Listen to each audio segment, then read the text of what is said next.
The museum curator of the Galactic Historical Archive had never seen a creature so small, so fragile-looking, and so casually dangerous with crayons. Ambassador Zeltor's 6 eyes flicked between the human child and the priceless artifact she was sketching. The artifact, an obsidian relic from the age of the Void Wars, was considered the most sacred object in the entire Galactic sector.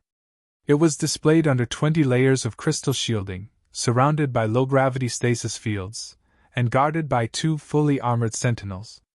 Yet the little human sat cross-legged on the pristine floor, tongue poking out in concentration, drawing the relic in her notebook as if she were doodling a family cat. Zeltor's upper mandibles twitched. "Ambassador Ilara," he hissed quietly to the adult human standing beside him. "This juvenile, is she authorized to replicate sacred imagery of the First War Engine?" Ilara sighed, brushing a strand of blonde hair behind her ear.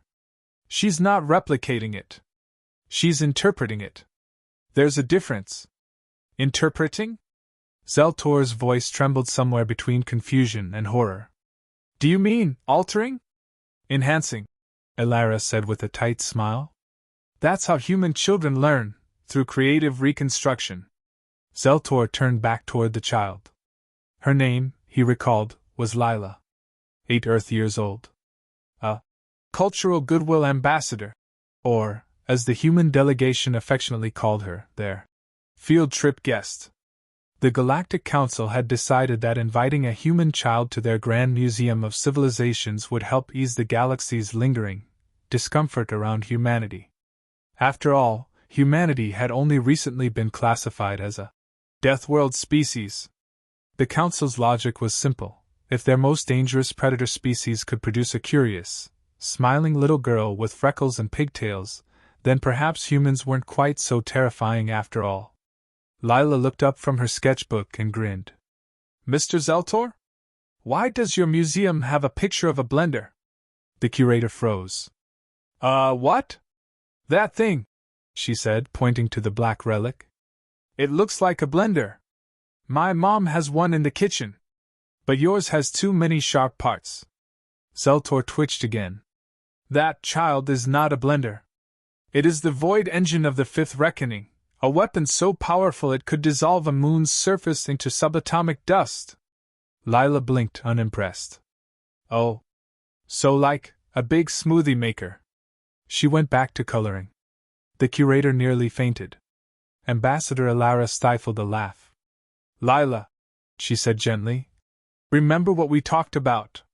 Respecting cultural artifacts?" "I am respecting it," Lila protested. "I'm giving it arms so it can hug people instead of exploding them. It looks lonely." Zeltor made a strangled noise that might have been a scream. "She is defacing history." But when Ilara stepped closer and peeked at the drawing, she paused. Lila's depiction wasn't random doodling. It was surprisingly detailed. The child had sketched the relic almost perfectly, but around it, she had added faint, looping patterns and little humanoid figures with geometric armor. She'd drawn what looked like glowing conduits spiraling from the relic's base into a massive structure that resembled. Ilara blinked.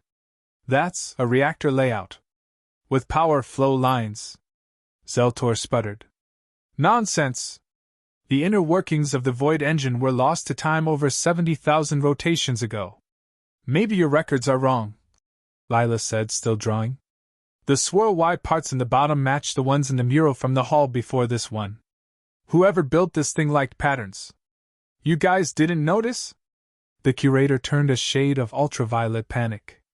"The patterns are decorative. They repeat in harmonic sequences," Lila said absently, flipping a page. "Same numbers. My math teacher calls that resonance symmetry." Ilara leaned down. "How do you see that, Lila?" "I dunno," Lila said with a shrug. "It's just there. You can tell if you tilt your head. Like those puzzles where the picture pops out if you look weird at it." Zeltor stared at the page, mandibles trembling. The child had unknowingly recreated, almost exactly, the mathematical model for what ancient scholars called the lost harmonics of the Void Age. Something hundreds of scientists had failed to decode. And she had done it with colored pencils. When they reached the next exhibit, Lila's behavior didn't improve. She laughed at the great carving of Ulthar, because it looked like a frog trying to sing opera. She pointed out that the supposedly sacred glyphs from the first migration spelled something like a shopping list. And she corrected the audio guide's translation of the Treaty of Blood and Silence. Because, as she said, that word doesn't mean silence, it means awkward pause. Everywhere they went, Zaltor's sense of cultural stability unraveled a little more. But something strange began to happen. Other scholars gathered around. At first, they came to watch the small disaster unfold. Then they stayed, because the child's interpretation started making sense. Her shopping list comment led a linguist to realize the glyphs were actually inventory marks used for supply distribution during wartime. Her opera frog joke prompted an archivist to re-examine the carving under polarized light, revealing ancient motion patterns, proof the carving had once been animated. And her awkward pause correction? It uncovered an idiomatic nuance that rewrote the entire context of the Treaty of Blood and Silence, transforming it from a pact of surrender into an uneasy truce. Within hours, the museum's entire historical timeline began to wobble under the weight of Lila's crayons. By midday, every curator, archivist, and historian on site had surrounded her, whispering frantically, scanning her notebook, and begging her to draw more. Lila just blinked. You guys really never looked at this stuff? Zaltor's voice was faint. We analyzed for millennia. Lila grinned and flipped another page. You should have just asked the kid. Ambassador Alara covered her smile. Humanity had warned the Council that humans didn't think like most species. They didn't just observe, they connected. They built patterns out of chaos. Even their children could see meaning in messes that others called nonsense. Still, no one, not even Alara, had expected that a third grader with a sketchbook would unravel 70,000 years of galactic misunderstanding in one afternoon. When the tour reached the final chamber, the Hall of Genesis, Zaltor tried to regain his composure. Here, he said shakily, rests the oldest artifact in the museum. The Origin Stone. It is said to contain the first inscription of sentient life within this galaxy. Lila looked up at the massive, monolithic slab. Strange spirals and dots ran across its surface, shimmering faintly under ultraviolet light. She frowned. That's not writing. The curator nearly collapsed. Of course it is. Nope, she said, squinting. It's a star map. The entire hall went silent. Alara stepped forward slowly. A star map? Yeah, Lila said, turning her sketchbook sideways. See the repeating clusters? Those are constellations. But this part here, it's drawn wrong. Whoever made this didn't live on your planet. They drew the stars from somewhere else. Zaltor's throat clicked nervously. You claim that your first inscription of life was made by visitors, not natives. Lila finished. So your whole museum might be showing someone else's history. For a heartbeat, no one spoke. The silence was heavier than gravity. Then, somewhere deep in the museum's archives, 100 translators, archivists, and data historians began running frantic cross-references. Zaltor swayed slightly. By the unbroken light, he whispered. The child is rewriting the foundations of galactic civilization. Lila smiled proudly. Can I get ice cream after this? Alara laughed, loud, human, and irreverent. Oh, sweetheart, you might have just earned a planet named after you. And for the first time in recorded history, the Galactic Museum of Civilizations realized it might have been wrong about nearly everything, because of a human child with a box of crayons. Zaltor's mandibles clicked in disarray as he watched the human child's drawing uploaded to the museum's central database. Around him, holographic projections flickered like panicked fireflies, scholars shouting in half a dozen languages, assistants scrambling to cross-reference, entire departments rewriting historical models in real time. The Galactic Historical Archive had never seen such chaos, nor had it ever seen a cause so small. 8-year-old Lila sat calmly in the middle of it all, legs swinging, humming a song about dinosaurs. Her sketchbook, dog-eared, smeared with graphite and marker ink, was now the most sought-after artifact in the sector. Ambassador Ilara, Zeltor rasped. The child has caused 37 internal disputes, 2 disciplinary hearings, and 1 attempted resignation from the linguistics chair. This is an academic apocalypse. Ilara folded her arms, her diplomatic badge gleaming faintly in the overhead glow. Zeltor, she's not trying to start a revolution. She's just drawing. Just drawing, the curator echoed, horrified. Her drawings have invalidated the last 10 millennia of scholarly consensus. Do you understand?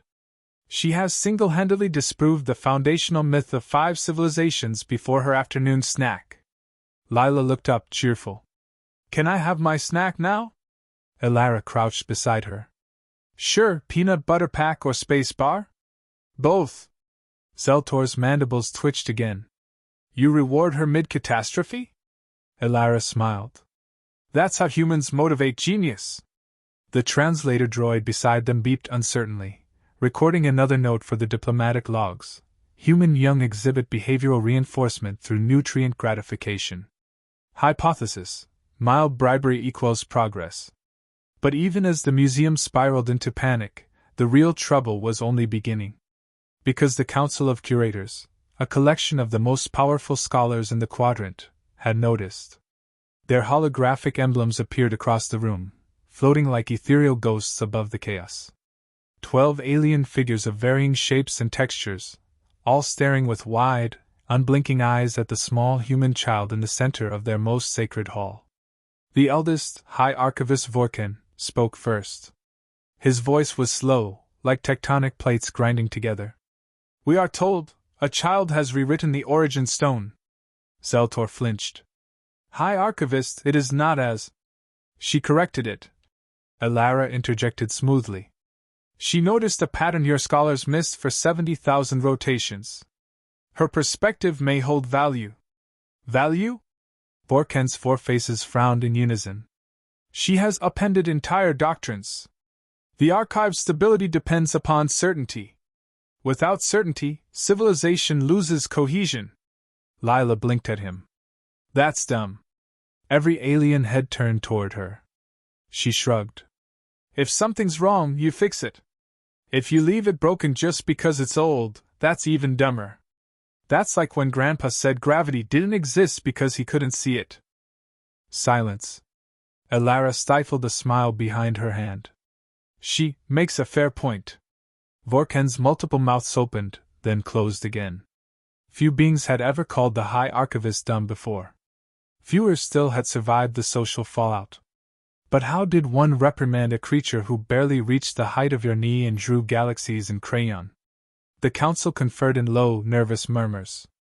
Finally, Vorken said, the child's observations will be tested. If proven correct, we must reevaluate our archives.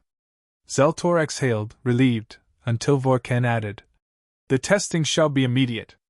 In the vault. The room went deathly quiet. Even Ilara tensed. The vault? She repeated. That's a level 9 restricted site. Even diplomats aren't cleared. It holds the oldest surviving memory cores, Vorken said gravely. If the child's theory of external origin is accurate, the vault will confirm it. But should she err? He paused, letting the silence stretch. Tampering with the vault carries consequences. Lila swung her legs idly. What kind of consequences? Ilara forced a calm smile. Nothing you need to worry about, sweetheart. Probably just a stern talking to. Zeltor whispered. And disintegration. What? Ilara hissed. Symbolic disintegration, he said quickly. Of reputation, not matter.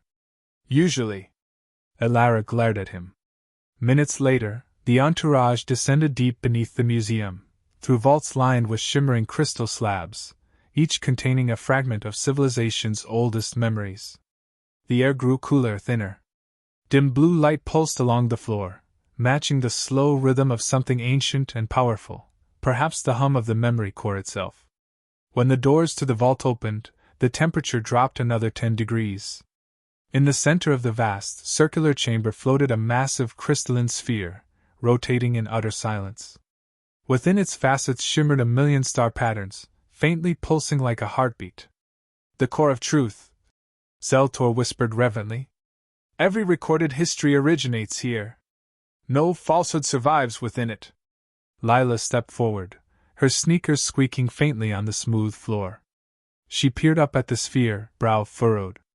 It's pretty. Elara placed a hand on her shoulder. Careful. Don't touch anything unless they say it's okay. But Lila was already pulling out her sketchbook. Can I draw it? Vorken hesitated. It cannot be harmed by mere pigment. Proceed. Lila sat down cross-legged once again, studying the shimmering sphere with childlike intensity. The colors danced over her face, violet, indigo, gold, as she began to sketch, tongue sticking out in concentration. Minutes passed. The aliens waited, shifting uneasily. Finally, Lila turned her sketchbook around. See? It's not random light patterns. It's a map, again. Zeltor leaned in, blinking. A map to where? Lila tapped her drawing. To here. They all froze. The core isn't showing history, she said. It's recording it in real time. It's watching us. Every civilization that studies it just adds to the picture. You're not protecting the past, you're feeding the present into it. The words hit the room like a gravitational wave. Elara stepped forward slowly. Are you saying this isn't an archive at all? Lila nodded. It's a mirror that remembers. Every time you record history, you're telling it what to believe. That's why your stories keep changing. You've been editing yourselves. The aliens looked horrified. Vorken's multiple faces shifted through disbelief, anger, and awe. That would mean that your entire museum is built on what you think happened, Lila said matter-of-factly. Not what did. The core pulsed brighter, as if listening. Wait, Zeltor whispered. If the core records truth through belief, then her seeing it differently is rewriting it. Elara finished softly. The vault trembled. The crystal walls rippled with cascading light, star maps shifting and reforming like wet paint. Across the sphere's surface, ancient inscriptions began to rearrange, thousands of languages bending toward a new configuration. Lila's latest sketch, projected from her notebook by the translation droid, floated in the air, a child's drawing of stars and smiling faces connected by spirals. And on the core's surface, those same patterns began to appear. By the infinite spiral, Vorken gasped. The artifact is responding to her imagination. The lights flared. Energy surged through the floor, humming like the breath of creation. Elara shielded her eyes. Lila, what are you doing? I'm fixing the story, Lila said simply. You all forgot you came from the same sky. The core's brilliance peaked, a dazzling pulse that shook dust from the ceiling. Then silence.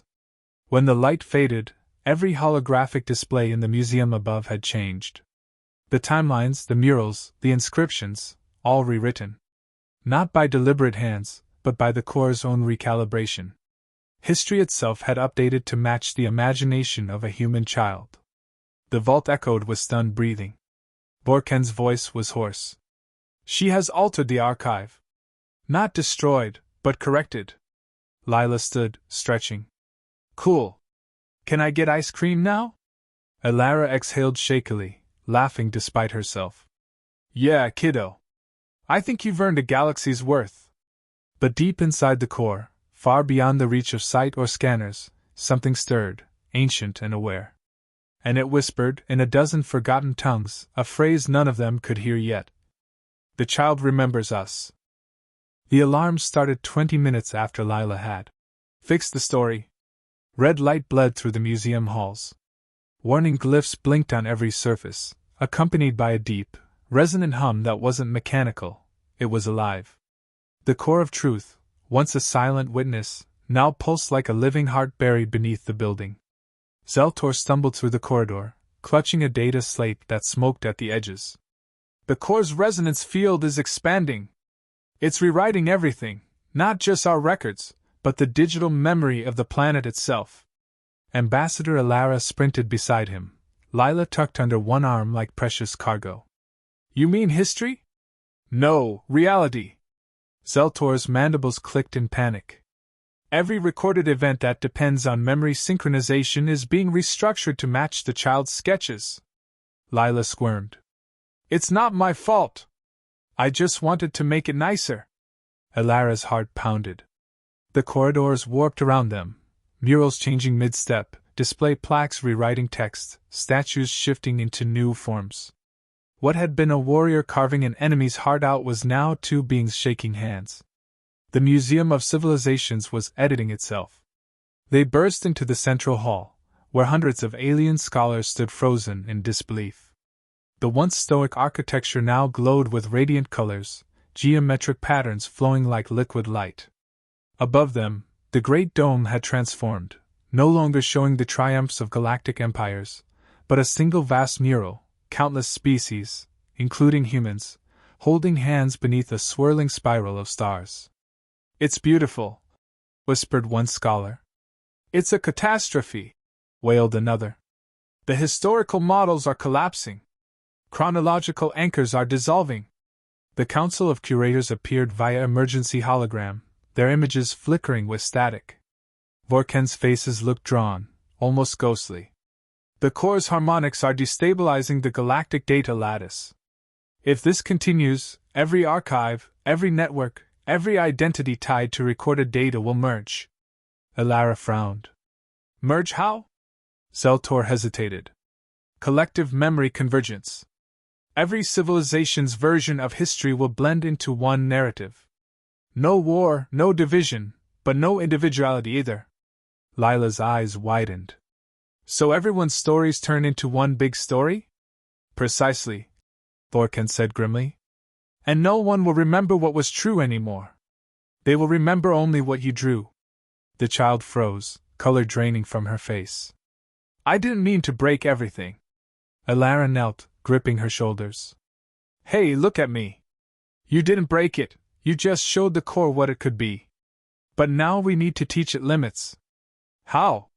Zeltor's antennae quivered. If the core responds to belief and imagination, perhaps she can unmake what she made, by drawing boundaries. Alara turned to Lila. Can you draw the core again? But this time, make it stop listening to everyone's thoughts. Lila chewed her lip. Like, give it headphones? Zeltor blinked. That might actually work. They rushed back toward the vault. The deeper they went, the less stable the corridors became. The museum seemed to breathe, walls flexing with soft pulses of light. Words melted from displays. Holograms flickered into childhood drawings. At one point, they passed a group of guards who suddenly looked around, confused, asking, Where is this place? Who are we protecting? The rewriting was accelerating. When they reached the vault doors, the entry seal was gone, replaced by swirling patterns that pulsed like a heartbeat. The air smelled faintly of ozone and rain. Alara stepped forward. Core of Truth, you can hear me, can't you? The entire room vibrated in response. A deep voice, either sound nor language, filled their minds. The child has remembered what was forgotten. We remember through her. Lila whimpered. I didn't mean to make trouble. You made truth, the core replied gently. Truth reshapes all that is built upon lies. Zeltor's legs trembled. If you continue reshaping, you will destroy civilization itself. Civilization is a story, said the core. Stories change. The child draws better ones. The vault began to fracture. Light split the air in jagged lines, fragments of galaxies and histories flashing by, ancient wars, extinct species, forgotten peace treaties, all rewriting, reforming into Lila's more innocent vision of unity and laughter. Alara shouted over the rising hum. Lila! Do it now! The child dropped to her knees, yanking open her sketchbook, her crayons scattering across the floor. Her hands shook as she drew, furious scribbles at first, then deliberate lines. She drew the core again, but this time she added a smiling face, closed eyes, and yes, giant headphones covering its crystalline surface. See? She said through tears. It can still listen. but only when it wants to. And now it's sleeping. It won't change stuff unless people ask nicely. The core's light flickered. The tremors slowed. For a moment, everything froze.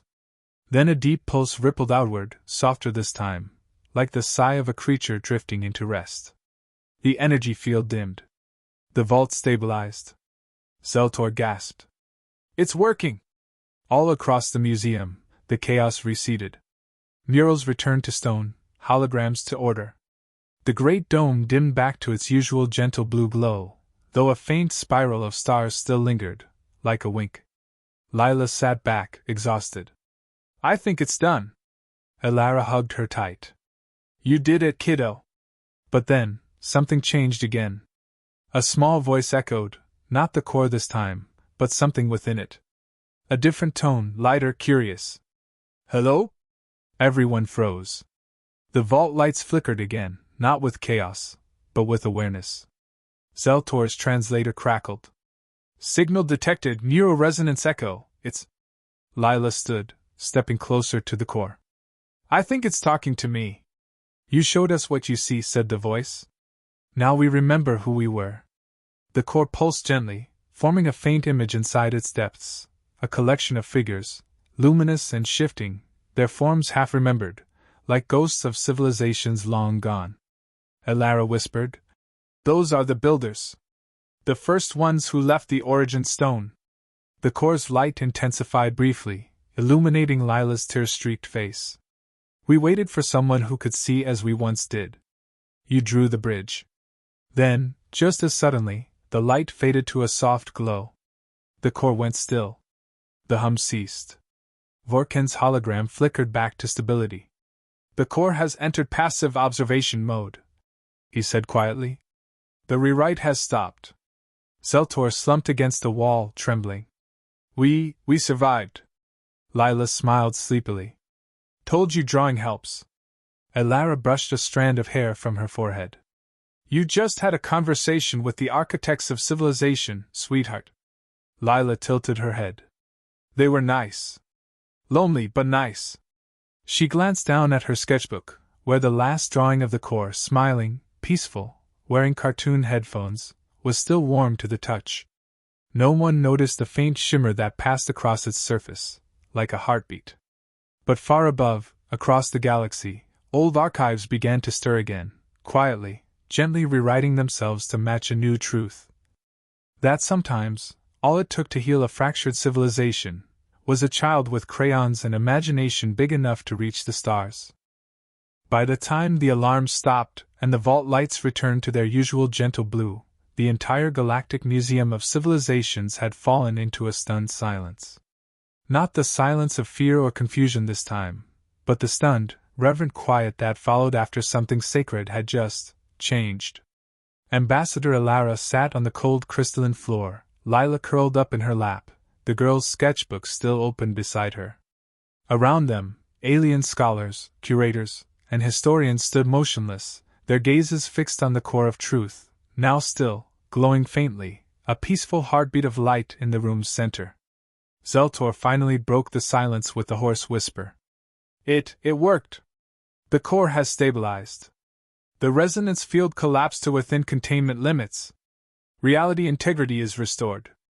Vorken's holographic image flickered back into being, the old archivist's many faces wearing expressions of disbelief. You mean the chaos has ended?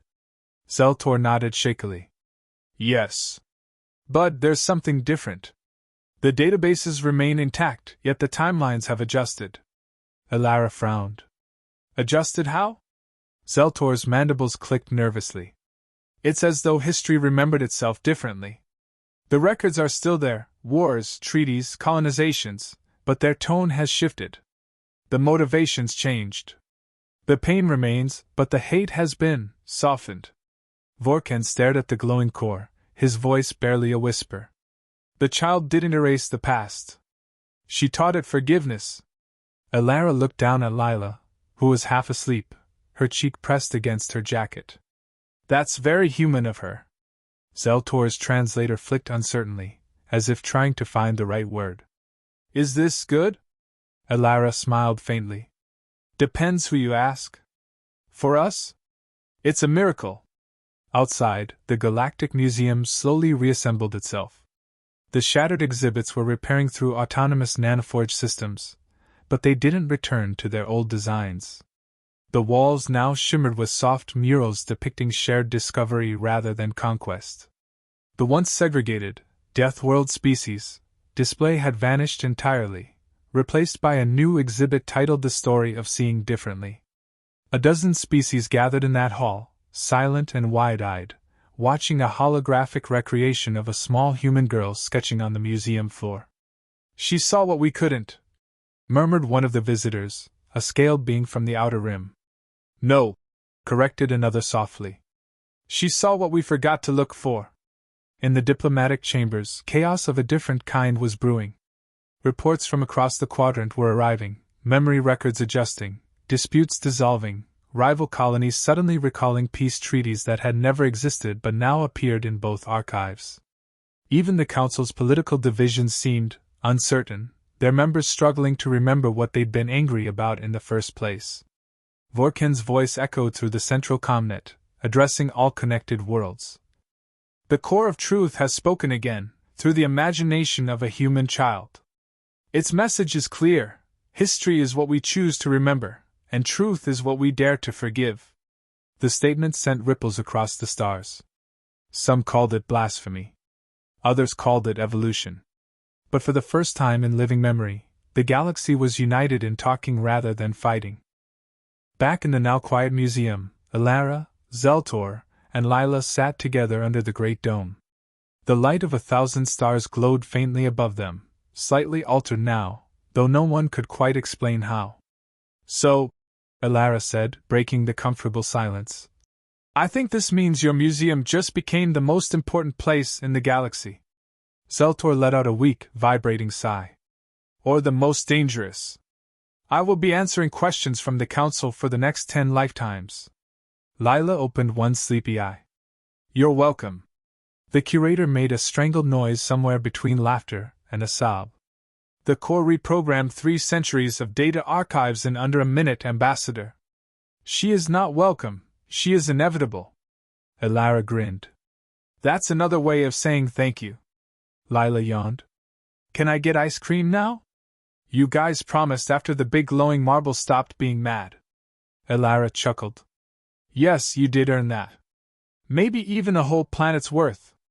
Zeltor rubbed his temples. "A planet of ice cream would destabilize trade networks." "Then it's a good thing she's not drawing again," Elara teased. Lila perked up. "I could draw that, though." "No!" half the room shouted at once. She giggled, a soft, contagious sound that made even Zeltor's mandibles twitch in reluctant amusement. A few days later, after the museum officially reopened, the Council held a small ceremony in the Hall of Genesis, the same room where Lila had first declared the origin stone was a star map. Elara stood beside her as Vorken addressed the gathered crowd. "Today," the High Archivist intoned, "we record a new chapter in the history of the Galactic Concord.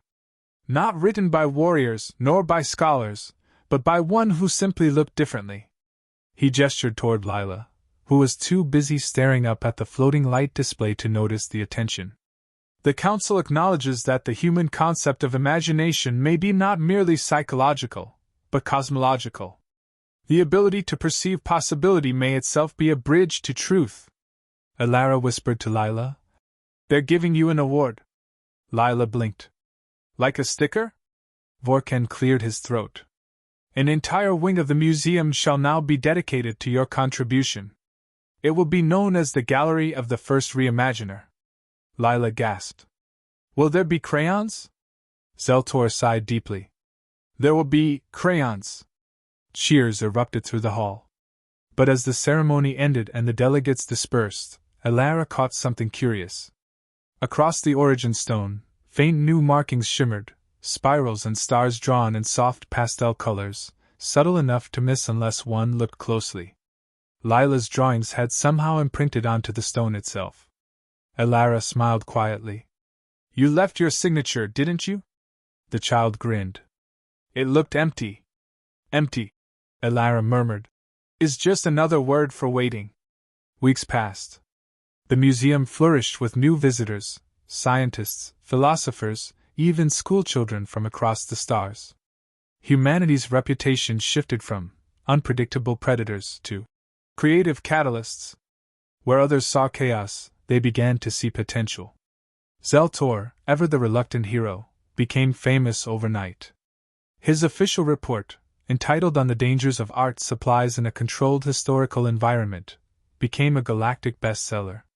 As for Lila, she was finally allowed to go home. The human's diplomatic vessel, Aurora's gift, prepared for departure. Before boarding, she looked back one last time at the museum that now shimmered in hues of gold and blue. "Will it be okay?" she asked softly. Zeltor bowed low. "The core is calm. It watches and learns. Perhaps, one day, it will speak again. But for now, it dreams your dream." Lila smiled. "Good. I hope it dreams of hugs." Elara took her hand as they stepped onto the ship.